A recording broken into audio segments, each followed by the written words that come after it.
Hello and welcome to the class. आज हम पढ़ रहे हैं chapter 4 combustion and flame. Okay, so as it is mention here we use different kind of fuel for various purpose at home. हम घर पे अलग अलग काम के लिए अलग अलग तरीके के फ्यूल्स यूज करते हैं। इंडस्ट्रीज में अलग अलग तरीके के फ्यूल्स यूज करते हैं for running automobiles. And can you name few fuels used in your home? क्या आप कुछ के नाम बता सकते हैं जो आपके घर में यूज होते हैं?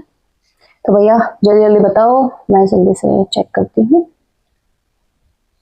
हाँ भाई, LPG liquefied petroleum gas use करते हो कि नहीं करते हो? करते हो ना, ठीक है। और क्या यूज करते हो? पाइप्ड नेचुरल गैस, जो पाइपलाइन के थ्रू सप्लाई की जाएगी वो पाइप नेचुरल गैस। केरोसिन जो स्टोव में यूज होता है, लैंप्स में यूज होता है कुछ एरिया में। वुड कंबशन, ये मतलब फ्यूल के जैसे यूज होता है ना, वुड होता है भाई। Use as a fuel in traditional चूल्हास, चूल्हे में यूज होता है। कोल कुकिंग के लिए, हीटिंग के लिए यूज करते हैं हम कुछ जगहों पर। Cow dung cakes commonly use किए जाएंगे रूरल हाउस होल्ड्स के अंदर, होता है यूज। बायोगैस, तो ये कुछ हमारे नेचुरल गैसेस हो गए, नेचुरल रिसोर्सेज हो गए। तो यहाँ पे लिखा हुआ है name few fuels used in trade and industry. Trade और इंडस्ट्रीज में कौन कौन से फ्यूल यूज होते हैं उनके नाम आपको बताने हैं। तो भाई कोल हुआ, पेट्रोलियम हुआ, नेचुरल गैस हुए, कोक, फर्नेंस, ये सारी चीज यूज होती है इंडस्ट्रीज के अंदर, व्यापार के अंदर। तो कोल का यूज करते हैं, पेट्रोलियम का यूज करते हैं, नेचुरल गैस का हम यूज करते हैं, कोक का यूज करते हैं, डीजल का यूज करते हैं। फिर आगे का क्वेश्चन है what fuel are used for running automobiles. Automobiles को चलाने के लिए आप कौन से फ्यूल का यूज करते हैं? तो पेट्रोल का यूज करते हैं, डीजल का यूज करते हैं, कंप्रेस्ड नेचुरल गैस का हम यूज करते हैं, लिक्विफाइड पेट्रोलियम गैस का यूज हम करते हैं, इलेक्ट्रिसिटी का भी हम यूज करते हैं ना ऑटोमोबाइल को रन करने के लिए। सो ऑब्वियसली आपकी जो लिस्ट है उसके अंदर कौन कौन से फ्यूल आएंगे? उनके अंदर काउ डंग आएगा, wood, coal, charcoal, petrol, diesel, compressed natural gas, ये सभी आ सकते हैं।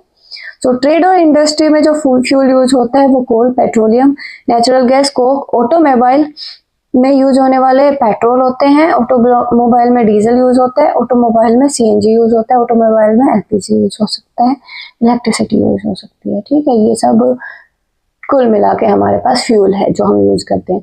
You are familiar with the burning of the candle. You are familiar with the burning of the candle. तो डिफरेंस ये हो सकता है कि जो कैंडल है जब वो जलती है वो एक फ्लेम के साथ जलती है और उसकी वजह से वैक्स वेपराइज होता है, बर्न होएगा। जबकि जो कोल है ना वो बिना फ्लेम के जलता है, मेनली वो हीट और रेड ग्लो प्रोड्यूस करके जल जाता है।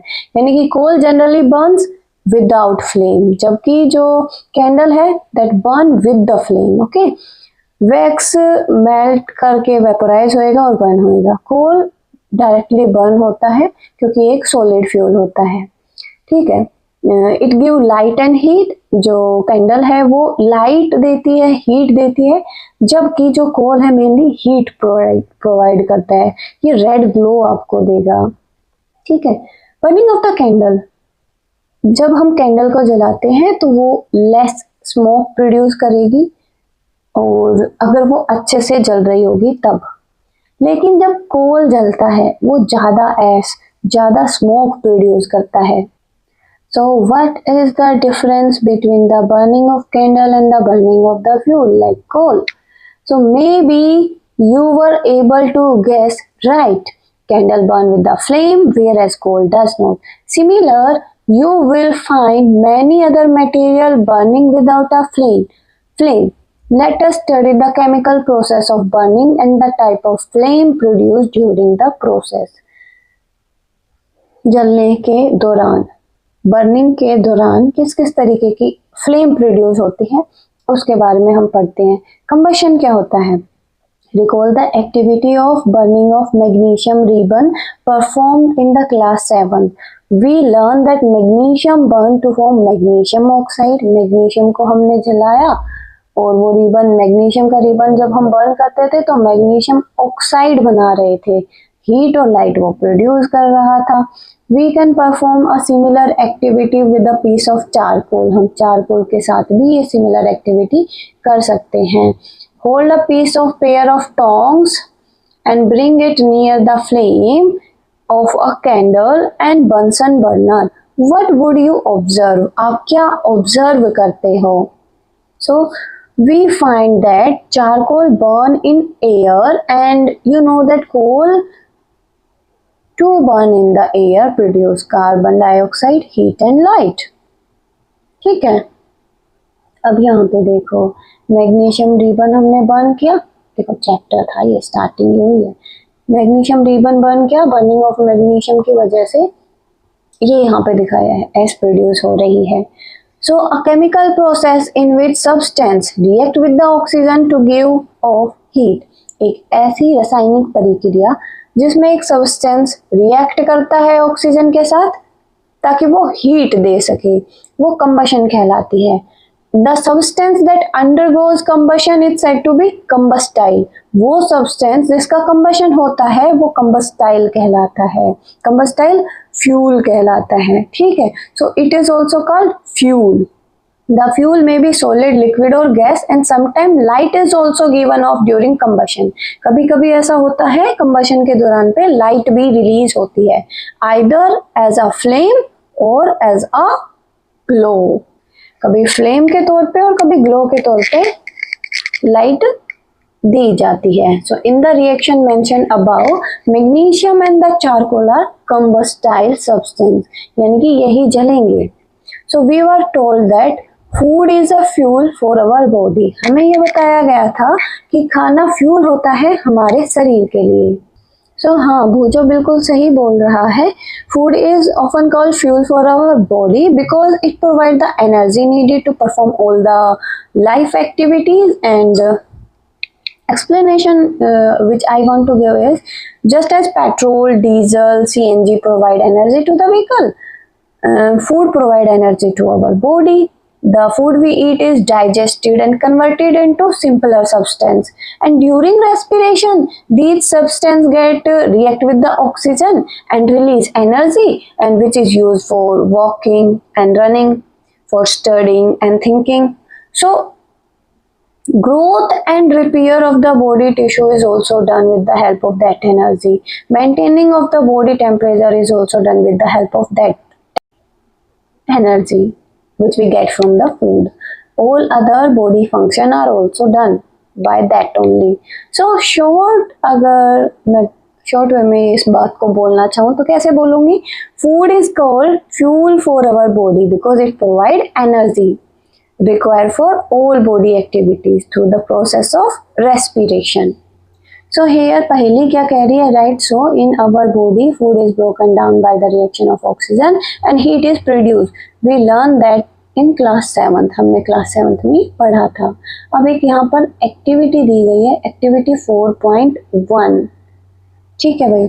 So collect some material like straw, matchstick, kerosene, oil, paper, iron nail and stone pieces, glass, etc.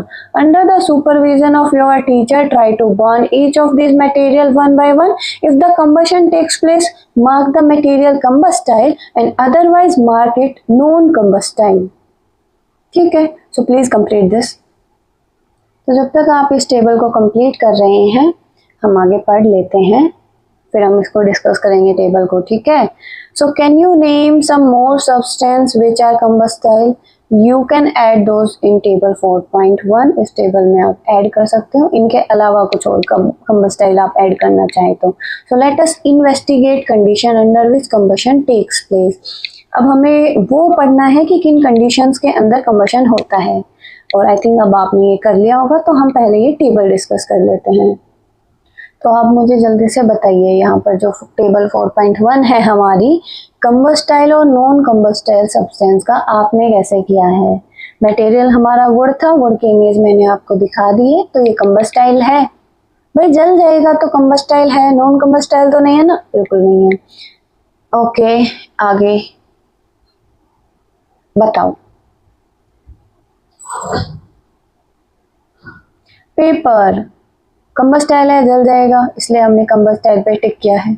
आगे बताओ। आयरन नहीं जलेगा, कंबस्टाइल नहीं है, ऐसे कैसा रहेगा। केरोसिन कंबस्टाइल है, जल के खत्म हो जाएगा, बर्न हो जाता है। फिर आगे बताओ। स्टोन, स्टोन नॉन कंबस्टाइल है, बर्निंग नहीं होता है इसका। स्ट्रो कंबस्टाइल होती है, खत्म हो जाएगी। चारकोल कंबस्टाइल है। मैचस्टिक कंबस्टाइल है। ग्लास, ग्लास नॉन कंबस्टाइल होता है। ओके, क्योंकि हमें अब इन्वेस्टिगेट करना है किन कंडीशन के अंदर कंबशन होता है। तो अब ये एक्टिविटी पहले देख लेते हैं। Be careful while handling burning candle. जलती हुई कैंडल्स को पकड़ो ना, उस टाइम पे थोड़ा केयरफुल रहना है आप लोगों को। Fix a lighted candle on a table. Okay, put a glass chimney over the candle. Chimney क्या होती है, मतलब जिसके धुआं ऊपर से निकल जाए वो। And rest it on a few wooden blocks in such a way that air can enter the chimney. Okay. Okay. Experiment to show that air is essential for burning. Observe what happened to the flame. Now remove and block the. Now remove the blocks. Let the chimney. ये जो दो नीचे blocks है ना, वो हमने remove कर दिया। Now remove the block and let the chimney rest on the table and again observe the flame. Finally put a glass plate over the chimney. Watch the flame again. What happened in the three case? Does the flame flicker off? Does it flicker and give smoke? Does it burn unaffected? Can you infer anything at all about the role played by the air in the process of burning? So now this is our experiment. Air is essential for the burning here. Aim is to show that air is essential for the burning. That's why we are doing this. यहाँ पर आपको material क्या चाहिए होंगे? A burning candle, glass chimney, a wooden block you require, and a glass plate. A glass plate. So we have our candle, our chimney, our wooden blocks and glass plate also there. Observation और procedure क्या है? सबसे पहले with the wooden block, या हमने table ली, उसके ऊपर wooden block है। देखो इसमें थोड़ा सा वो रखा है। When the chimney is raised, यहाँ पे ये जो ब्लॉक्स है ना, इस पे रखने थे आपको, ताकि नीचे से एयर पास हो सके। ठीक है। So when the chimney is raised on wooden block, ये इन्होंने डायग्राम उल्टा बना दिया है थोड़ा। ये ब्लॉक्स ऊपर आएंगे, जो नीचे है ना वो ऊपर आएंगे, और उसके ऊपर ग्लास होगा। From the wooden block, air can enter and the flame burn brightly and steady, ऐसे ही जलती रहेगी।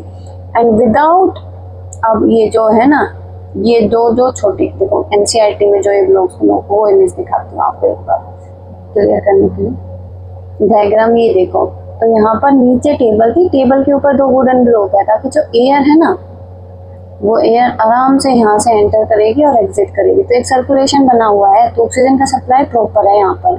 ठीक है। अब हमने क्या किया, जो वुडन ब्लॉक्स थे उसको रिमूव कर दिया। अब ये बिल्कुल ऐसे टेबल के ऊपर है, तो अब एयर एंटर नहीं कर सकती, जिसकी वजह से फ्लेम वीक हो गई और थोड़ी देर बाद बुझ जाएगी। फिर हमने क्या किया, उसको ग्लास प्लेट से ऊपर से ढक दिया। जब ग्लास प्लेट से हम चिमनी के ऊपर ढक देते हैं, तो एयर तो ना तो नीचे से आ रही है ना ऊपर से आ पा रही है, तो फ्लेम टोटली बुझ जाती है। स्मोक भी नहीं बुझ जाएगी, सिर्फ स्मोक दिखाई देगा और फिर उसके बाद वो भी नहीं दिखेगा, क्योंकि सप्लाई ऑफ ऑक्सीजन ही नहीं रहेगी।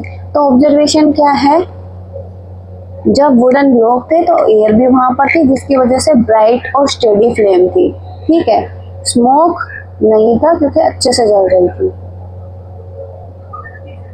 जब हमने वुडन ब्लॉक्स को हटा दिया, तो उसके बाद जो फ्लेम है वो वीक हो जाएगी और बुझ जाएगी, और जो स्मोक है वहाँ पर हल्का हल्का दिखाई देना शुरू हो जाएगा, क्योंकि कंप्लीट एयर की सप्लाई वहाँ पर नहीं हो रही है। बर्निंग तो वहाँ पर स्टॉप हो ही जाएगी। फिर उसके बाद स्मोक रहेगा और थोड़ी देर बाद बर्निंग बिल्कुल बंद हो जाएगी। ठीक है। तो रिजल्ट क्या हुआ, जो फ्लेम है burn only when air is available. जब एयर यानी कि ऑक्सीजन होती है तो ही बर्निंग होती है। अगर एयर का सप्लाई हम कट ऑफ कर देंगे तो फ्लेम वीक हो जाएगी और बुझ जाएगी। कंक्लूजन क्या है? Air is essential for the burning and without air oxygen combustion नहीं हो सकता। चलो अब देख लेते हैं एनसीईआरटी में क्या लिखा हुआ है। We find that the combustion air is necessary. The candle burn freely in case 1. यहाँ पर एयर आसानी से एंटर कर सकती थी चिमनी के नीचे से, और केस बी में when air is does not entering the chimney from the below the flame flickers, वो ऐसे फड़फड़ाने लगती है और स्मोक बी में स्मोक प्रोड्यूस करती है, ठीक है, and the flame finally goes off because of C option में फ्लेम बिल्कुल बुझ जाएगी क्योंकि एयर वहाँ पर अवेलेबल नहीं रहेगा। So we have read that the sun produces its own heat and light and it is also some kind of combustion. सन अपनी खुद की लाइट और हीट प्रोड्यूस करता है और ये भी एक तरीके का कंबशन होता है। तो यहाँ पर मेंशन है कि सन के अंदर क्या होता है, हीट और लाइट प्रोड्यूस होएगी न्यूक्लियर रिएक्शन की वजह से, जो कि आप हायर क्लासेस में पढ़ोगे कि न्यूक्लियर रिएक्शन क्या होता है। अब एक्टिविटी 4.3 है, place a piece of wooden burning wood okay और charcoal on an iron plate और तवा, cover it with a glass jar और अ टम्बलर और a transparent plastic jar, observe what happen, does charcoal stop burning after some time, can you think of reason why it stop burning. So this is our experiment and it is also showing air is necessary. So to show that air is necessary for burning, material required are a piece of burning cloth, charcoal और a piece of burning wood and iron plate, और जिसको आप तवा भी बोल सकते हो, और glass jar, tumbler, transparent plastic jar is also required. फिर देखो यहाँ पर बर्निंग चारकोल है हमारे पास, तवा है, आयरन प्लेट है और ग्लास का जार है।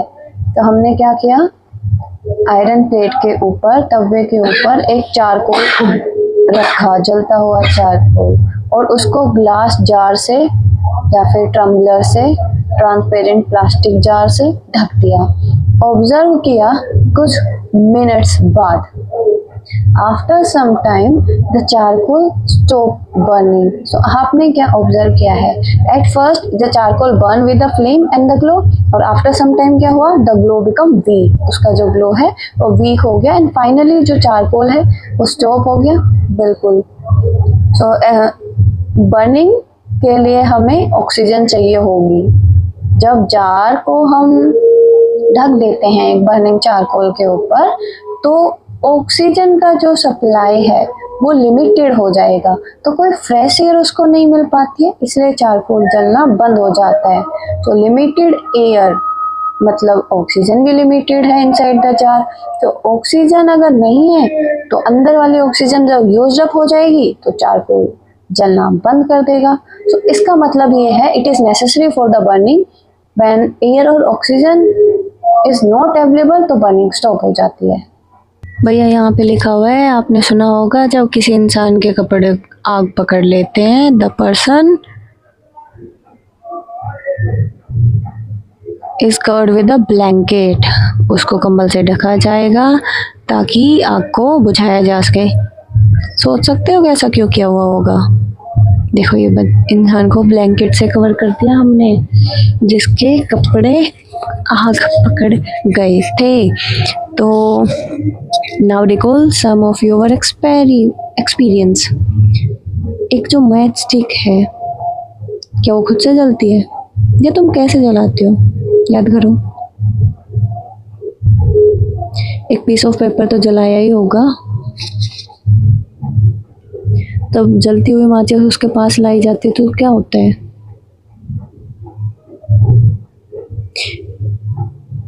तो can you burn a piece of wood by burning a lighted match stick near it. लकड़ी के टुकड़े को जला सकते हो माचिस के तिल्ले से। पेपर का यूज करना क्यों पड़ता है, केरोसिन ऑयल का यूज करना क्यों पड़ता है, आग को जलाने के लिए, लकड़ी और कोयले को जलाने के लिए। फॉरेस्ट फायर के बारे में सुना है, ये देखो ज़्यादा हीट समर के टाइम पे, गर्मियों के टाइम पे कुछ जगह पे सूखी घास होती है जो आग पकड़ लेती है, और जो घास है वहाँ से पेड़ पकड़ लेते हैं और ऐसे ऐसे पूरा जंगल जल जाता है। तो ऐसी फायर को कंट्रोल करना थोड़ा मुश्किल हो जाता है।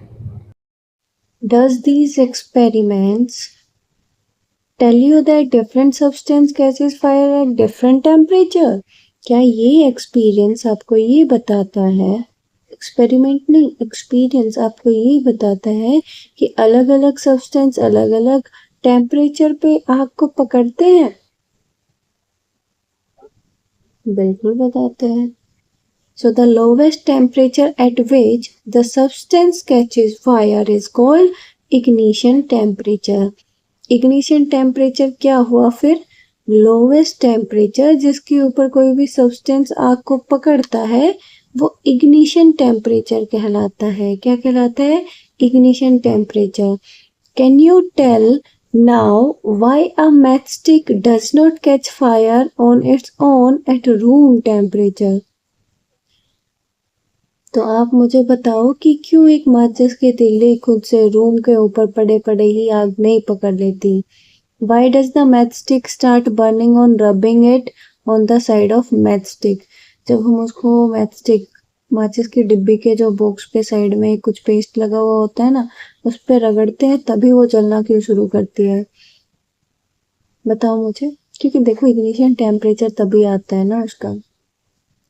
The history of the matchstick.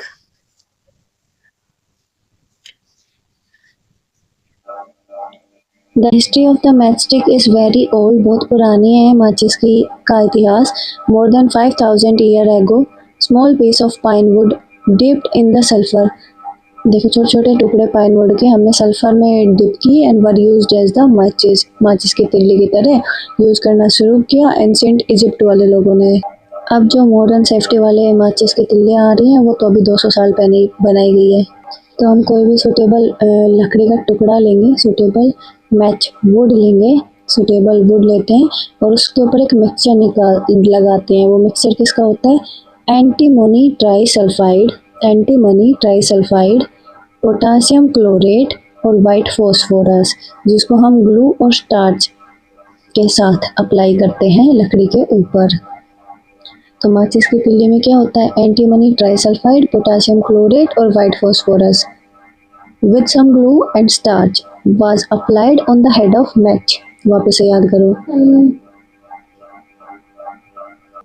Friction की वजह से जो फॉस्फोरस है वो इग्निएट हो जाएगा जब भी हम किसी भी रफ सरफेस पे उसको घिसते हैं, तो इग्निशन टेम्परेचर उसका आ जाएगा, वो जलना शुरू कर देगा, जिसकी वजह से मैच का कंबशन शुरू हो जाता है।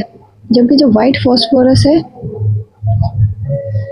वो दोनों के लिए ख़राब होता है, जो लोग उस कंपनी में काम कर रहे हैं, जो माचिस बनाते हैं और जो उसको यूज़ करने वाले हैं। इसलिए आजकल जो माचिस की तिल्लियाँ बनाई जा रही है उसके अंदर एंटीमनी ट्राइसल्फेट और पोटेशियम क्लोरेट होंगे।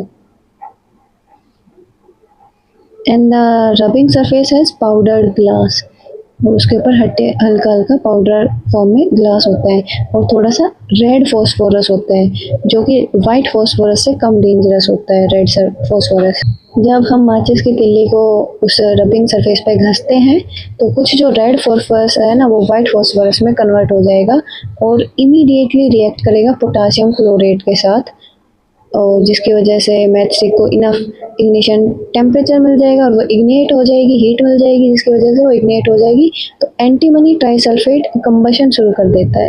क्या आपने कभी ये देखा है कि जब आप खाना बना रहे हो और एकदम से आग लग जाती है फ्राइंग पैन के ऊपर? ऐसा क्यों होता है? बर्निंग स्टोव को ज़्यादा देर तक चलाए रखोगे ना तब उसका टेम्परेचर ज़्यादा हो जाता है और वो आग पकड़ लेता है। ऐसा ही केरोसिन ऑयल के साथ भी होता है, बट लकड़ी तो ऐसा नहीं करती है रे बाबा। रूम टेम्परेचर पे आग नहीं पकड़ती है वो तो, लेकिन केरोसिन ऑयल को थोड़ा सा हीट देंगे तो वो तो खींच पकड़ आग को पकड़ लेगा। लेकिन wood is heated a little, it would still not catch fire. इसका मतलब क्या हुआ? Does it mean that the ignition temperature of kerosene oil is lower than that of the wood? इसका मतलब ये हुआ कि जो इग्निशन टेम्परेचर है केरोसिन ऑयल का वो लकड़ी से कम होता है।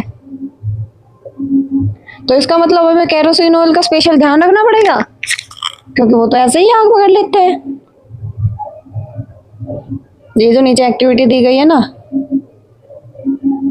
वहां पर it is essential for a substance to reach ignition temperature to burn, जलने के लिए इग्निशन टेम्परेचर तक पहुंचना बहुत जरूरी होता है। देखो यहाँ पर दो पेपर दिए गए हैं, फोल्ड करके कैप बना दी गई है पेपर की शीट से। फिर हमने 50 ml वाटर डाल दिया एक कप में, दोनों को हीट कर रखना शुरू कर दिया। एक कप में 50 ml वाटर है। क्या हुआ होगा खाली कागज के कप के साथ, और क्या हुआ होगा उस पेपर कप के साथ जिसमें पानी है? क्या पानी गर्म हुआ होगा? बिल्कुल हुआ होगा। इफ हम कंटिन्यू करते हैं कप को हीट करना, तो we can even boil the water in paper cup. So can you think of an explanation of this phenomena? The heat supplied to the paper cup is transferred to the water by conduction method. So, in the presence of water, ignition जो temperature है वो paper का उस level पे नहीं पहुंच पाया कि वो जलना शुरू हो जाए। The substance which have very low ignition temperature can easily catch fire with the flame. उसको हम इनफ्लेमेबल सब्सटेंस बोलेंगे, जिसका इग्निशन टेम्परेचर कम होता है, जो आसानी से जल जाए, वो इनफ्लेमेबल सब्सटेंस होता है। जैसे पेट्रोल भी हो सकता है, अल्कोहल भी हो सकता है, एलपीजी भी हो सकता है। कुछ और इनफ्लेमेबल सब्सटेंस की भी लिस्ट बना दो तुम। पर इस केस में क्या होगा, पहले पानी उबलेगा और भाप बनेगा और उड़ जाएगा, उसके बाद कागज जलना शुरू होगा। ठीक है। How do we control fire? We must have seen and heard of the fire breakout in homes. किसी के घर में आग लग गई, किसी की दुकान में लग गई, किसी की फैक्ट्री में लग गई। ऐसा सुना है? ऐसे एक्सीडेंट के बारे में सुना है? शॉर्ट डिस्क्रिप्शन लिखो अपनी नोटबुक में और उस एक्सपीरियंस को क्लासमेट के साथ शेयर करो। Find out the telephone number of the fire service in your area. अगर आग लग जाए आपके घर में तो, या फिर आपके पड़ोस में, तो सबसे पहले तो फायर सर्विस को ही बुलाओगे ना। तो सभी को टेलीफोन नंबर फायर सर्विस का वही पता होना बहुत ज़रूरी है। फायर सर्विस का मतलब फायर ब्रिगेड सर्विस, जो कि होता है 101। एम्बुलेंस का 108 होता है, पुलिस का 100 होता है, और नेशनल इमरजेंसी नंबर क्या होता है? 112। तो telephone number fire brigade service का 101 है। तो व्हेन अ फायर, क्या आपके सिटी में है फायर ब्रिगेड स्टेशन? वो भी मेंशन करो, कमेंट करो। When a fire brigade arrive, what does it do? क्या करती है? पानी को डालती है फायर के ऊपर। पानी कंबस्टेबल मटेरियल को कूल कर देता है, उसका टेम्परेचर इग्निशन टेम्परेचर के नीचे कर देगा, जिसकी वजह से आग नहीं फैल पाएगी। पानी भाप बन के उड़ जाएगा और कंबस्टेबल मटेरियल को घेर लेगा, जिसकी वजह से हवा की सप्लाई वहां पे कट जाएगी और आग बुझ जाएगी। तुमने पढ़ा है ना 3 एसेंशियल रिक्वायरमेंट आग को पकड़ने के लिए। फ्यूल होना चाहिए, तो भाई जो जलना है वो चीज होनी चाहिए, एक हवा होनी चाहिए और दूसरी हीट होनी चाहिए। इतनी हीट होनी चाहिए कि टेम्परेचर उसका इग्निशन टेम्परेचर के ऊपर आ जाए। तो फायर को कंट्रोल कर सकते हैं, इनमें से तीनों में से कोई भी एक चीज को हटा देंगे तो फायर कंट्रोल में आ जाएगी। तो फायर एक्सटिंग्विशर क्या करता है? एयर की सप्लाई को रोक देता है, जिसकी वजह से टेम्परेचर फ्यूल का कम हो जाएगा। ठीक है, टेम्परेचर भी कम हो जाएगा। Notice that the fuel is in most case can not be eliminated. जो चीज जल रही है वो थोड़ी ना मोस्टली केस में आप हटा पाओगे। तो या तो हवा हटानी है आपको, या उसका टेम्परेचर कम करो, या फिर एयर की सप्लाई कम करो।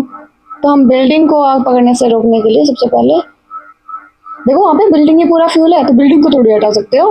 वहाँ पे आप एयर की सप्लाई को कट ऑफ कर सकते हो, टेम्परेचर को किसी तरह कम कर सकते हो बस। यहाँ पे क्या लिखा हुआ है? सबसे कॉमन फायर एक्सटिंग्विशर ये लाल वाला डब्बा है, सिलेंडर है। But water work only when the things are like wood, paper, उनको आग लगी हो तो ही पानी काम करेगा। अगर इलेक्ट्रिकल इक्विपमेंट की वजह से आग लगी है ना, तो हमें झटका दे सकती है, जो भी उसको बुझाने का काम करेगा ना उसको। तो इस टाइम पे वाटर से आग बुझाना सुटेबल नहीं है। अगर ऑयल से आग लगी हो, पेट्रोल से आग लगी हो तो भी पानी का यूज नहीं कर सकते, तो पानी डेंसर होता है, ऑयल तो ऊपर तैरते तैरते हुए रहेगा, आग लगती रहेगी फिर भी। ये बात याद है ना तुम्हें, पिछले चैप्टर में हमने पढ़ा है कि पानी तो नीचे डूब जाएगा, डेंसिटी ज्यादा है, ऑयल उसके ऊपर तैरता रहेगा, उसकी डेंसिटी कम है, जिसकी वजह से ऊपर तो आग जलती रहेगी।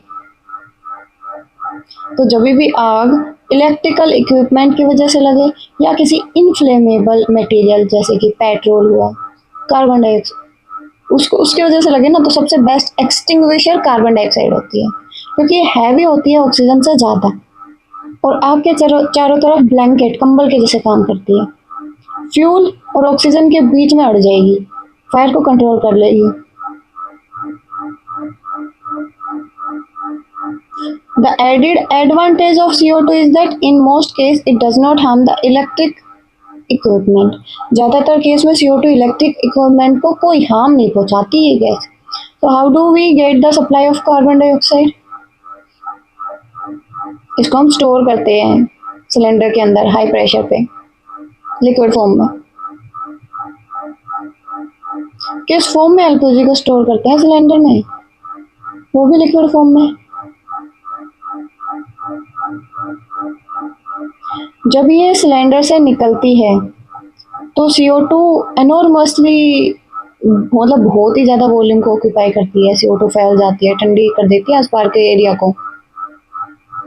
So it not only form a blanket around the fire, ये तो टेम्परेचर भी फ्यूल का कम कर देती है।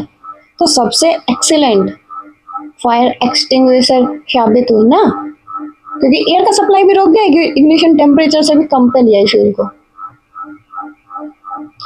Another way to get CO2 is to release a lot of dry powder of chemical like sodium bicarbonate, baking soda डाल दो, potassium bicarbonate डाल दो, उससे भी CO2 निकल जाएगी आपके पास। वो CO2 दे देंगे ये केमिकल। और कम्बशन क्या होता है? जब माचिस की तिल्ली जलती है ना, या फिर किचन में हम गैस स्टोव के पास एक लाइटर जलाते हैं,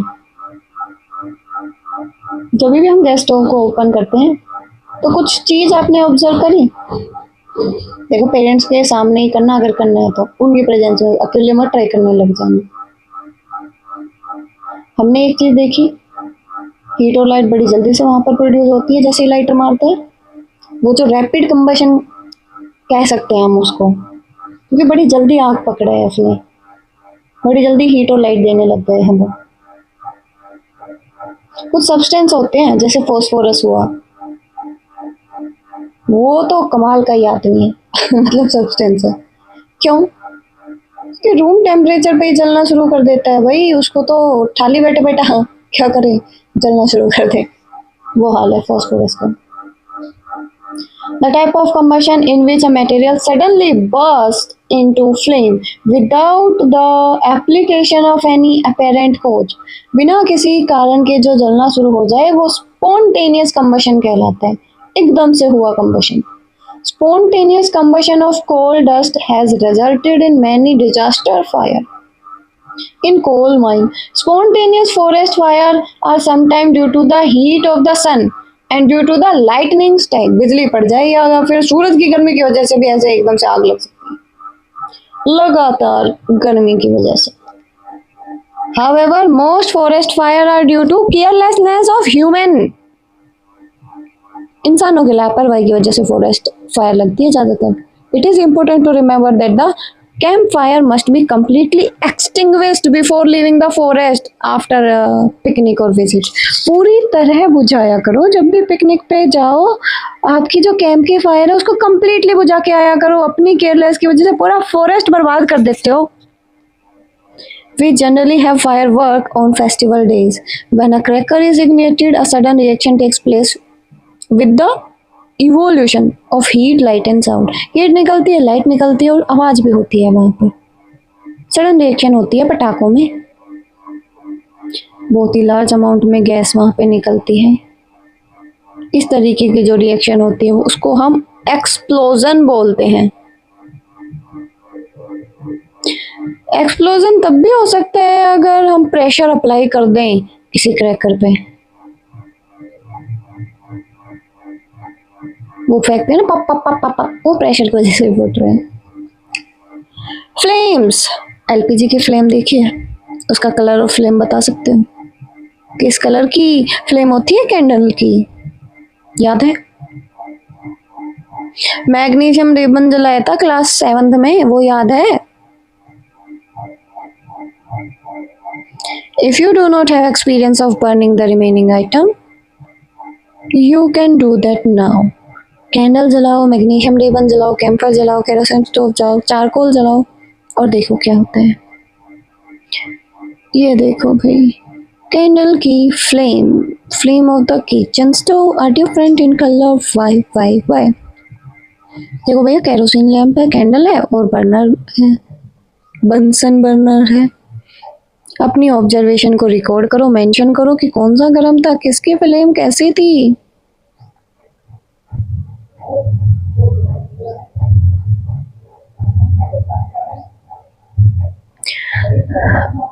Light a candle, be careful. 4 से 5 centimetre long thin glass tube with a pair of tongs and introduce it one end in a dark zone of the non-flickering candle flame. Bring the lighted matchstick near the other end of the glass tube. ये दिख रहा है, ये दिख रहा है, दिख रहा है। ये टोंग से पकड़ रखे हैं हमने, ये फूकने जैसा, मैचस्टिक उससे भी जलने लग गई। Do you see the flame, coach, at this end of the glass tube? After a while, को किसने प्रोड्यूस किया ये फ्लेम, मुझे ये बताओ। ये दिखाई दे रहे हैं वेपर्स, ये जो वैक्स मेल्ट होके साइड में आ रहे हैं, दिखाई दे रहे हैं।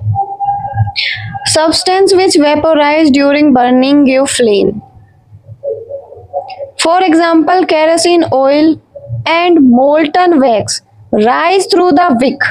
विक की मदद से, अरे वो जो बाती होती है उसको विक बोलते हैं, उसमें केरोसिन ऑयल ऊपर की तरफ चढ़ता है, वैसे ही मोमबत्ती में मोल्टन वैक्स ऊपर की तरफ जाता है, वेपराइज होता है और उसी की वजह से ही बर्निंग हो रही है, वही फ्लेम प्रोड्यूस कर रहा है।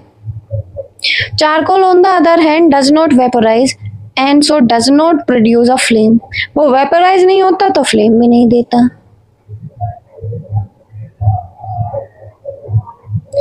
Could the vapor of the wax coming out of the glass tube because of the flame produced? इस फ्लेम का कारण वो वेपर्स है। When the candle flame is steady, introduce a glass plate, slide into the luminous zone. देखो लाल लाल लाल लाल लाल लाल ये हो गया ना, of the flame and hold it there with a pair of tongs for about 10 seconds. Then remove it. क्या आपने observe किया भैया, लाल लाल हो जाता है ये भी। A circular blackish ring is formed on the glass plate side. यहाँ देखा। It indicate the deposition of unburned carbon particle. अध जला कार्बन पार्टिकल यहाँ पर डिपोजिट हो गया, जो कि ल्यूमिनस जोन में प्रेजेंट था। किसकी ल्यूमिनस जोन में? अरे जहाँ पे जल रहे थे। फिर हमने थिन कॉपर की वायर ली और उसको नॉन ल्यूमिनस जोन में,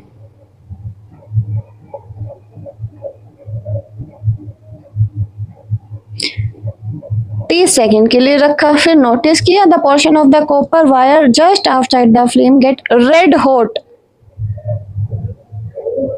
तो जोन ऑफ द फ्लेम किसके पास सबसे हाई टेम्परेचर हुआ बेटा?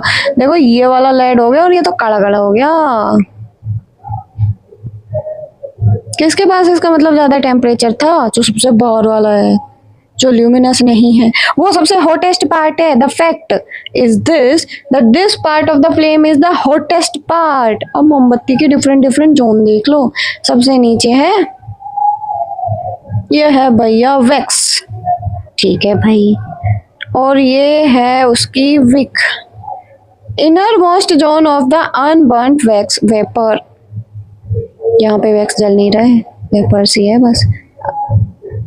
ठीक है, ब्लैक कलर का होता है ये। बीच में मिडल जोन है, आधा जला हुआ कंबशन, आधा कंबशन हो रहा है, यहाँ पे येलो कलर का होता है ये। सबसे बाहर वाला आउटर जोन कंबशन का ब्लू फ्लेम से जल रहा है, हॉटेस्ट पार्ट है, ये सबसे गर्म, जला देगा। बीच वाला मॉडरेट हॉट होता है, सबसे ऊपर वाला सबसे गर्म, बीच में बिल्कुल विक के पास सबसे कम हॉट होगा। बीच वाला मॉडरेट हॉट, बाहर वाला सबसे ज्यादा कंबशन कहाँ पे हो रहा है? कंप्लीट कंबशन बाहर की साइड आउटर जोन में हो रहा है। मिडल जोन में पार्शियल कंबशन हो रहा है, अंदर तो वेपर के फॉर्म में कंबस्ट, कुछ जल ही नहीं रहा, अनबर्न वैक्स है। Gold Smith blow the outermost zone of the flame with the metallic blow pipe for melting gold and silver.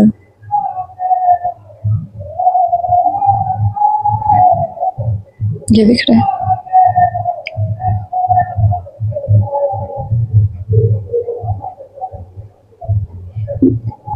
Why do they use the outermost zone of the flame?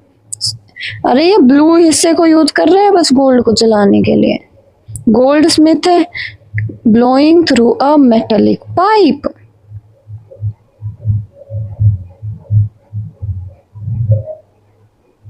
क्योंकि सबसे ज्यादा heat उसमें ही होगी, metal को आपको melt करना है, मजाक तो करना नहीं है, तो आपको ज्यादा हॉट टेम्परेचर चाहिए ही। फ्यूल क्या होता है आपको याद है? Heat energy, source of heat energy याद है?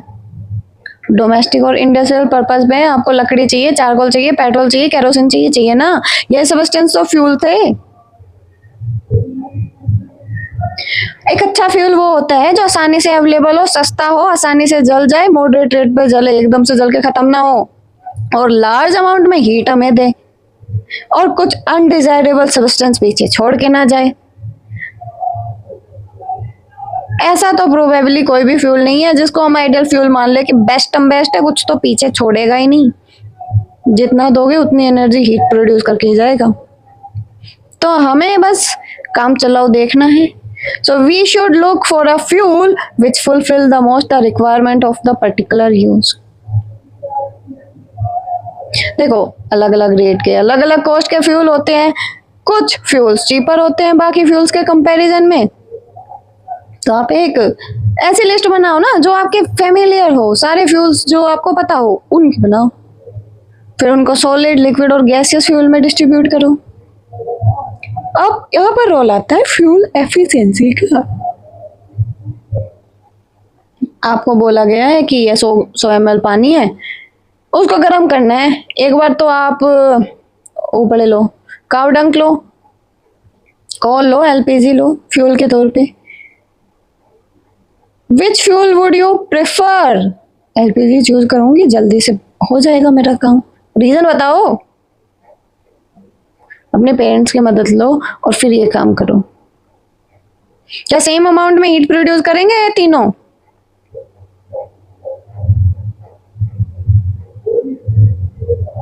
जो अमाउंट ऑफ हीट एनर्जी ये प्रोड्यूस करते हैं, अगर हम 1 किलो, सबका 1-1 किलो लें और जितनी वो 1 किलो हीट प्रोड्यूस करें, वो उसकी कैलोरीफिक वैल्यू होती है। The amount of heat energy produce on complete combustion of 1 kg of the fuel is calorific value, जितनी वो हीट प्रोड्यूस करता है। अगर हम 1 किलो अमाउंट में उसको जलाएं तो 1 किलो एलपीजी तो गनी हो जाएगी, उससे कम कोल और उससे कम गोबर की उपले। So the calorific value of the fuel is expressed in a unit. उसको एक यूनिट में हम एक्सप्रेस करते हैं जिसको बोलेंगे किलो जूल पर केजी। तो ये कुछ कैलोरीफिक वैल्यू है कुछ फ्यूल की। कैलोरीफिक वैल्यू काऊ डंग केक 6000 से 8000 इतनी हीट, इतनी जूल पर केजी हीट प्रोड्यूस करेंगे ये। लकड़ी 17 से 22,000, कोल 25 से 33,000, पेट्रोलियम 45,000, केरोसिन 45,000, डीजल 45,000, मीथेन उससे भी तगड़ा फ्यूल है 50,000, सीएनजी 50,000, एलपीजी 55,000, सबसे ऊपर टॉप लेवल पे चल रहा है अभी। बायोगैस 35 से 40,000, टक्कर दे रहा है कोल को, बायोगैस टक्कर दे रहा है अच्छी। 35 से 40,000 किलो जूल पर केजी कैलोरीफिक वैल्यू है। सबसे खतरनाक जो फ्यूल है वो है हाइड्रोजन। देखो 1.5 लाख किलो जूल पर केजी कैलोरीफिक वैल्यू है, मतलब 1 किलो हाइड्रोजन जलाओगे तो इतनी हीट प्रोड्यूस कर देगा ये। Burning of the fuel lead to the harmful product. The increasing fuel combustion has harmful effect on the environment. Carbon fuel like wood, coal, petroleum release unburnt carbon. अधिजला carbon produce करते हैं। For centuries, wood was used as domestic and industrial food, but now it has been replaced by the coal and other fuel like LPG. भैया पहले तो लकड़ी use करते थे, अब तो कोल ने रिप्लेस कर दिया, LPG ने रिप्लेस कर दिया। लेकिन गांव वाले एरिया में अभी भी लकड़ी ही चल रही है क्योंकि आसानी से अवेलेबल होती है, कॉस्ट भी इसकी कम होती है। लेकिन जब लकड़ी को जलाते हैं ना बहुत धुआं प्रोड्यूस होता है, ह्यूमन बींग्स के लिए अच्छा नहीं होता, कुछ सांस लेने की समस्या प्रोड्यूस कर सकते हैं उनमें। ऑल्सो ट्री जो हमें कुछ यूजफुल सब्सटेंस दे सकते थे वो फ्यूल बनने के चक्कर में खत्म होते जा रहे हैं। और लकड़ी काटने की वजह से डिफोरेस्टेशन होता है जिसकी वजह से एनवायरनमेंट को हार्म पहुंचता है।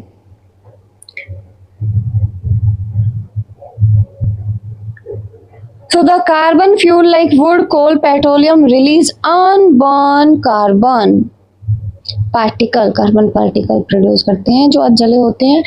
These fine particle, ये बहुत छोटे छोटे पार्टिकल होते हैं, डेंजरस पॉल्यूटेंट, जहरीले प्रदूषण करने वाले होते हैं। ये रेस्पिरेटरी डिजीज करते हैं, अस्थमा जैसी बीमारियां कर देते हैं। अगर इनकम्प्लीट कंबशन होता रहा ना ऐसे ही फ्यूल का तो कार्बन मोनोऑक्साइड गैस प्रोड्यूस होती है जो कि बहुत ही पॉइजनस गैस होती है, डेंजरस होती है हमारे लिए। बंद कमरे में अगर कोयला जला के बैठ जाओगे ना, कार्बन मोनोऑक्साइड की मात्रा इतनी ज्यादा हो जाएगी इंसान को मार सकती है। तो सोते हुए बंद कमरे में कभी भी हमें ऐसे कोल वोल नहीं जलाना चाहिए। तो कभी भी जहाँ पर कुछ अंगीठी वगैरह जल रही हो, कोल से फायर जहाँ पे लग रही हो, वहां पर सोना नहीं चाहिए उस रूम में। Combustion of the most fuel release carbon dioxide. ज्यादातर फ्यूल जलता है कार्बन डाइऑक्साइड प्रोड्यूस करता है एनवायरनमेंट में, जिसकी वजह से कार्बन डाइऑक्साइड की मात्रा बढ़ती है और ग्लोबल वार्मिंग होती है। ग्लोबल वार्मिंग क्या होता है? तो फिर टेम्परेचर का बढ़ना एटमॉस्फेयर के अंदर, अर्थ के टेम्परेचर का बढ़ना एटमॉस्फेयर के अंदर। इसकी वजह से क्या होगा? पोलर रीजन पे जो ग्लेशियर्स है वो पिघल जाएंगे, वो मेल्ट होना शुरू हो जाएंगे, जिसकी वजह से सी का लेवल बढ़ जाएगा। समुद्र के किनारे जो भी कोस्टल एरिया पे लोग हैं वो तो डूब के मर जाएंगे। जो लो लाइन कोस्टल एरिया है वो परमानेंटली पानी के अंदर चला जाएगा। Burning of the coal and diesel release sulphur dioxide. Coal जलाओगे, डीजल जलाओगे, सल्फर डाइऑक्साइड निकलता है।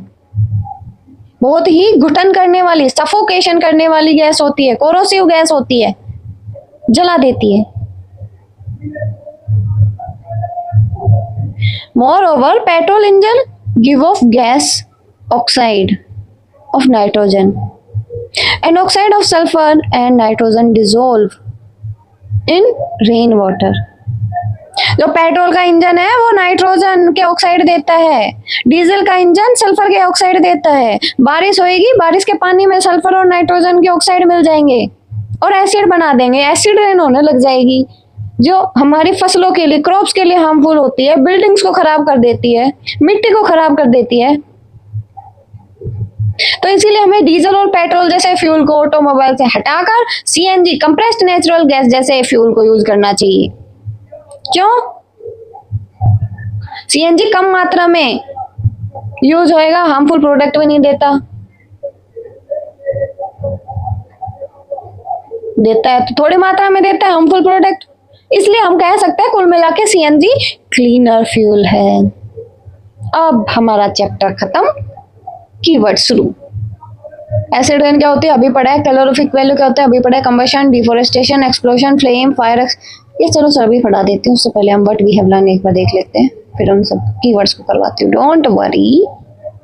What you have learn, the substance which burn in the air are called combustible. जो एयर में जलते हैं वो कंबस्टाइल कहलाते हैं। कंबस्टाइल की डेफिनेशन कर लेना। Oxygen is essential for the combination. combustion, not combination, combustion. During the process of combustion, heat और light बाहर निकलती है. Ignition temperature वो lowest temperature होता है जिसपे combustible substance आग को पकड़ लेता है. इनफ्लेमेबल सब्सटेंस वो होते हैं जिनका इग्निशन टेम्परेचर ही लो होता है, थोड़ा सा टेम्परेचर दिया जल जाएंगे. Fire can be control by removing one or more requirement essential for producing fire. आग बुझाई जा सकती है, एक या दो रिक्वायरमेंट को कम कर दो, आग बुझ जाएगी. यानी कि फ्यूल को हटा दो, फ्यूल ना हटे तो हवा को हटा दो वहां से, यानी कि ऑक्सीजन को हटा दो. ऑक्सीजन भी ना ही हट रही है तुमसे तो उसका किसी तरह इग्निशन टेम्परेचर कम करो फ्यूल का. वाटर को हम जनरली यूज करेंगे कंट्रोल करने के लिए फायर को. लेकिन इलेक्ट्रिकल इक्विपमेंट से आग लगी, ऑयल से आग लगी हो तब पानी का यूज नहीं करना, पानी से झटका लग सकता है. ऑयल की आग तो वाटर बुझा ही नहीं पाएगा क्योंकि ऑयल तो ऊपर तैरता रहता है. बहुत सारे combustion, rapid combustion, spontaneous combustion, explosion, ये सब पढ़े हैं हमने चैप्टर में. जोन ऑफ फ्लेम 3 होती है, एक तो डार्क जोन, एक ल्यूमिनस जोन, एक नॉन ल्यूमिनस जोन होती है. एक आइडियल फ्यूल क्या होता है? जो चीप हो, जो रेडिली अवेलेबल हो और जो रेडिली कंबस्टिबल भी हो और आसानी से ट्रांसपोर्ट किया जा सके, जिसकी हाई कैलोरीफिक वैल्यू हो, कोई ऐसी गैस प्रोड्यूस ना करे जिसकी वजह से एनवायरनमेंट को पोल्यूशन का सामना करना पड़े, पोल्यूट हो. अलग अलग फ्यूल अब उनके एफिशिएंसी भी अलग अलग होती है, उनकी कॉस्ट भी अलग अलग होती है. एफिशिएंसी को कैसे एक्सप्रेस करोगे? कैलोरीफिक वैल्यू के फॉर्म में एक्सप्रेस करोगे. उसकी यूनिट क्या होती है कैलोरीफिक वैल्यू की? किलो जूल पर केजी होती है. अनबर्न जो कार्बन पार्टिकल होते हैं वो डेंजरस होते हैं, पोल्यूटेंट होते हैं, क्योंकि वो हमें लंग्स की प्रॉब्लम कर सकते हैं, हमारे रेस्पिरेटरी ऑर्गन को अफेक्ट कर सकते हैं. इनकम्प्लीट जो कंबशन होता है किसी भी फ्यूल का, उसमें जहरीली कार्बन मोनोऑक्साइड गैस निकलती है. अगर कार्बन डाइऑक्साइड की मात्रा ऐसे ही बढ़ती रही तो ग्लोबल वार्मिंग होती है, क्योंकि कार्बन डाइऑक्साइड का लेना देना ग्लोबल वार्मिंग से होता है. ऑक्साइड सल्फर के, ऑक्साइड नाइट्रोजन के, दोनों मिलते हैं, किससे प्रोड्यूस होते हैं? कोल से, डीजल से, पेट्रोल से, और इसी की वजह से एसिड रेन होती है. हार्मफुल होते हैं ये हमारी क्रॉप के लिए, हमारी बिल्डिंग के लिए, हमारी मिट्टी के लिए. हाँ भाई, मैंने आपको बोला था मैं कीवर्ड्स करवाऊंगी तो करवाऊंगी. Acid rain. Rainwater become acid due to the pollutant like SO2 and NO2 in the air. So substance which burn in air is called combustible. Okay. Calorific value, the amount of heat released when 1 kg of fuel is completely burned. Kilojoule पर kg में major किए जाएंगे. आगे बताओ combustion क्या होता है? A chemical process in which substance burn in the presence of air, oxygen, to produce heat and light, वो combustion होता है. Deforestation क्या होता है? Cutting down of the tree on a large scale which led to environmental imbalance. Explosion क्या होता है? Sudden, violent release of energy producing heat, light, sound and pressure, वो explosion होता है. Flame क्या है? Visible glowing gaseous part produced during the combustion. Fire extinguisher क्या होता है? एक डिवाइस होता है जो आग को बुझाने में काम में आता है.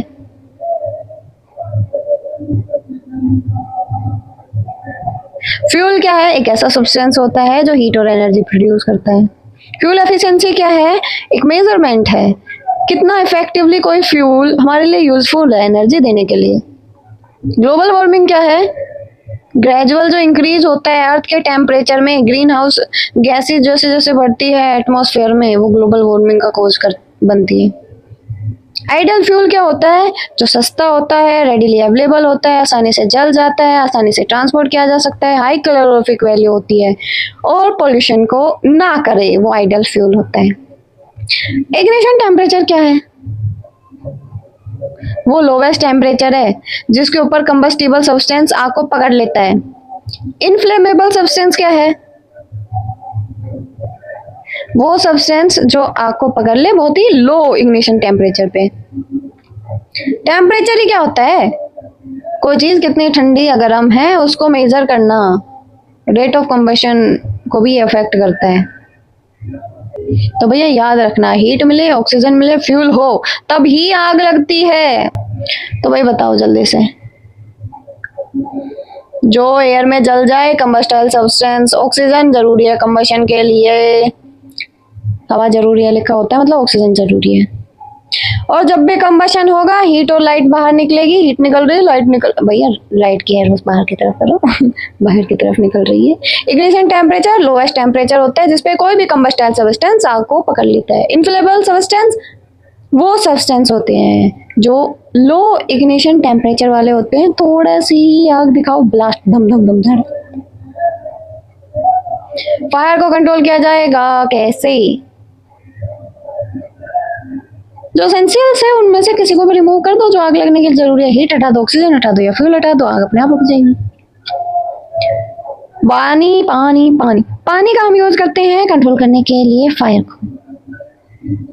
लेकिन अगर इलेक्ट्रिसिटी की वजह से या ऑयल की वजह से आग लगे तो पानी मत डालना, ऑयल तो ऊपर तैरेगा, इलेक्ट्रिसिटी तो पानी में से खुद चल के आ जाएगी तुम्हारे तक झटका देने के लिए। बहुत सारे कंबशन होते हैं, रैपिड कंबशन होता है, स्पॉन्टेनियस कंबशन होता है, एक्सप्लोजन होता है। ये देखो रैपिड कंबशन, ये स्पॉन्टेनियस कंबशन, वो है एक्सप्लोजन। 3 डिफरेंट जोन होती है फ्लेम की, dark zone, luminous zone, non luminous zone. बाहर वाली नॉन ल्यूमिनस जोन होती है और वो सबसे गर्म होती है। ल्यूमिनस जोन हल्की ठीक है, मॉडरेटली गर्म होती है, ग्लोइंग पार्ट होता है ये कैंडल का। डार्क जोन जो बिल्कुल विक के पास होती है, वो इतनी गर्म नहीं होती। आइडियल फ्यूल के बारे में बता दो। सस्ता होता है, आसानी से अवेलेबल होता है, रेडिली कंबस्टिबल होता है, इजी टू ट्रांसपोर्ट होता है, हाई कैलोरीफिक वैल्यू होती है, कोई गैस प्रोड्यूस नहीं करता, रेजिड्यू के फॉर्म में इन्वायरमेंट को पोल्यूट नहीं करता। क्वालिटी क्या होती है आइडियल फ्यूल की, दिखाई दे रहा है, नॉन पोल्यूटिंग होता है, हाई कैलोरीफिक वैल्यू है, इजी टू ट्रांसपोर्ट है, रेडिली अवेलेबल है, चीप है, रेडिली कंबस्टिबल भी है। भैया कैसे कैसे एफिशिएंसी और कॉस्ट डिफर करती है फ्यूल की। आए होए, ये वाला है हाई एफिशिएंसी और लो कॉस्ट वाला, तो हम तो यही यूज करेंगे। और ये वाला है लो एफिशिएंसी और हाई कॉस्ट का।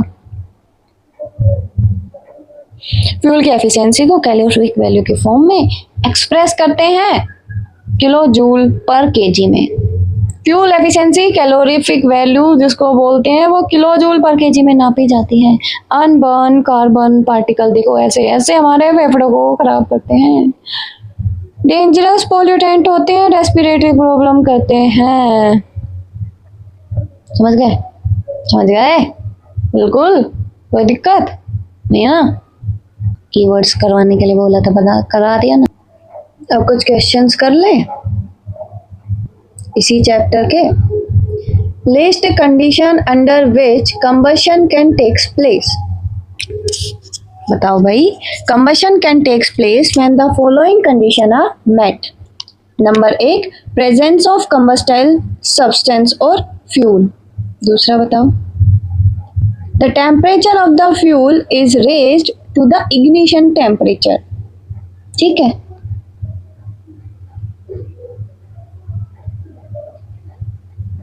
लर्न करते रहो साथ में।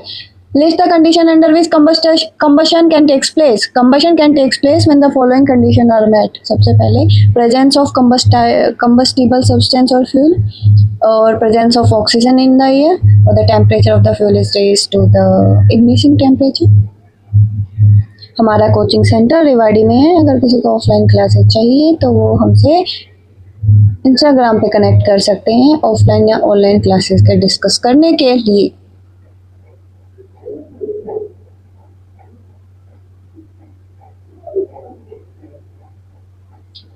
पहला लर्न हो गया, सेकंड देखो fill in the blank. Burning of the wood and coal cause of the air.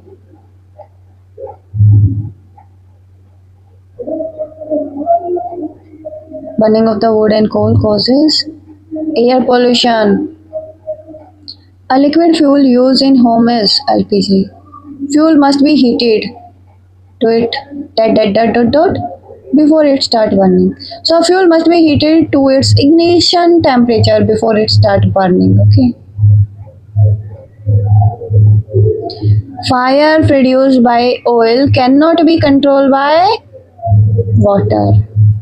Explain how the use of CNG in automobile has reduced pollution in our city. CNG burn more completely than petrol and diesel and produce very little smoke and harmful gases. So it produce less CO2, CO and NO2, okay, which reduce air pollution. So it is a clean and efficient fuel. So the air in our cities is cleaner अगर हम CNG का use करेंगे तो. Compare LPG and the wood as a fuel. LPG clean fuel है, would एक dirty fuel तो नहीं कह सकते, उसके कंपैरिजन में वो एस छोड़ेगा. इट बर्न कम्प्लीटली, वो कम्प्लीटली बर्न नहीं होएगा. ये ज़्यादा हीट प्रोड्यूस करता है, वो लेस हीट प्रोड्यूस करता है. ये इजीली स्टोर हो सकता है, वो डिफिकल्ट है स्टोर करने में. लकड़ियाँ ज़्यादा लगेंगी ना, क्योंकि स्मोक एलपीजी प्रोड्यूस नहीं करेगा, वो स्मोक और एस भी प्रोड्यूस करेगा. Give reason. Water is not use to control fire involving electrical equipment. क्योंकि वाटर इलेक्ट्रिसिटी को कंडक्ट करता है, जिसकी वजह से इलेक्ट्रिक शॉक लग सकता है to the person and can damage the equipment. LPG क्या है? LPG is a better domestic fuel than the wood. LPG is better domestic fuel because it burn cleanly, produce more heat, does not produce smoke, and it is easy to use and can be controlled easily. Paper by itself catches fire easily, whereas a piece of paper wrapped around an aluminium pipe does not. So paper easily fire को catch कर लेगा क्योंकि इसको enough heat मिल गई, oxygen मिल गया. But अगर हम aluminium pipe के चारों तरफ लपेट देंगे तो एल्यूमिनियम उस हीट को कंडक्ट कर लेगा. So the paper does not reach its ignition temperature and does not catch fire easily. यह है लेबल डायग्राम हमारा कैंडल की फ्लेम का. नॉन ल्यूमिनस जोन सबसे बाहर की होती है, हॉटेस्ट जोन को बोलते हैं. फिर ल्यूमिनस जोन है, ग्लोइंग पार्ट है. फिर डार्क जोन है जो कि विक के बिल्कुल क्लोज होता है. उस यूनिट का नाम बताओ जिसमें कैलोरीफिक वैल्यू फ्यूल को आप एक्सप्रेस करते हो. तो आप किलो जूल पर केजी में एक्सप्रेस करते हो, वही लिख दिया हमने. Explain how CO2 is able to control fire. कैसे कंट्रोल करती है CO2 फायर को? CO2 does not support combustion. Combustion को सपोर्ट नहीं करती, ऑक्सीजन को डिस्प्लेस कर देगी in the air around the fire and without oxygen fire नहीं जल सकती, इसलिए बुझ जाएगी. It is difficult to burn a heap of green leaves but dry leaves easily catch fire. Explain. क्योंकि जो green leaves होते हैं ना, उसमें बहुत सारा lot of water होता है and have high moisture content. Heat is used to remove the water, so they do not reach ignition temperature easily. So dry leaves have very little moisture और वो आसानी से ignition temperature पे quickly पहुंच जाएगी और fire को catch कर लेती है. Which zone of the flame does a goldsmith use for melting gold and silver and why? एक जो गोल्ड स्मिथ होता है use the non luminous zone, outer most zone of the flame, because it is hottest part of the flame and it produce maximum heat. सबसे गर्म part होता है flame का और सबसे ज्यादा हीट प्रोड्यूस करता है, इसलिए सुनार उसी को यूज करेगा. In the experiment, 4.5 kg of fuel was completely burned and the heat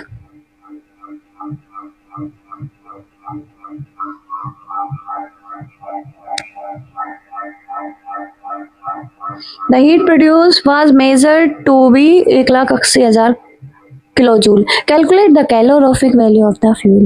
देखो कैलोरीफिक वैल्यू होती है heat produce divided by mass of the fuel. यहाँ पे हीट 1,80,000 है, 1,80,000 किलोजूल है, डिवाइडेड बाय 4.5 kg, तो इसकी आई वैल्यू 40,000 किलोजूल पर kg. Can the process of rusting be called combustion. Rusting का प्रोसेस कंबशन कहलाता है? No no no no no, rusting can not be called combustion. In combustion a substance react with the oxygen rapidly and produce heat and light. Rusting तो बहुत ही slow process होता है, does not produce heat and light, so इसलिए हम उसको combustion नहीं कह सकते. अलविदा और Ramesh were doing an experiment in which water was to be heated in a beaker. Abhida kept the beaker near the wick in the yellow part of the candle flame. Ramesh kept the beaker in the outermost part of the flame. Whose water will get in short time? Heat up किसका पहले होगा? देखो रमेश ने को कम time लगेगा water को गर्म करने में, शॉर्टर टाइम में उसका वाटर हीट अप हो जाएगा, क्योंकि outer most air non luminous होती है, नॉन ल्यूमिनस जोन होती है, उसकी जो फ्लेम होती है ना वो हॉटेस्ट पार्ट होता है कैंडल का, ठीक है, इसलिए वो जल्दी गर्म हो जाएगा। आई थिंक अब बस ये एक्टिविटी प्रोजेक्ट का काम बचा है, ये आप एक बार कर लेना, बाकी हम सब कर चुके हैं। अबीदा वाला भी कर लिया ना, ये सब कर लिया ना अच्छे से, heat and light, ignition temperature, ये सब कर लिया ना। कोई डाउट है तो कमेंट कर देना। क्लास अगर आपको मेरे साथ बुक करनी है, हम ऑनलाइन सेशंस प्रोवाइड करते हैं 2 तरीके से। एक होता है 1-on-1, इसमें एक ही बच्चा होता है, एक ही टीचर होता है। दूसरा होता है 1:5। तो आपको कौन से क्लास में एनरोल करवाना है उसके लिए आप हमें इंस्टाग्राम चैनल पर डीएम कर सकते हैं, और वहाँ पर डीएम में क्या लिखोगे आप? Book my session, book my session. Surely आपको रिप्लाई मिलेगा। इस तरीके से आप हमसे कनेक्ट कर सकते हो। निधि भाटोटिया हमारे इंस्टाग्राम हैंडल का नाम है, आपको डिस्क्रिप्शन में भी मिल जाएगा, वहाँ से हमें फॉलो कर लीजिए, अपडेट्स आपको मिलती रहेगी। चैनल को सब्सक्राइब करो, लाइक करो वीडियो को। Thank you so much for watching.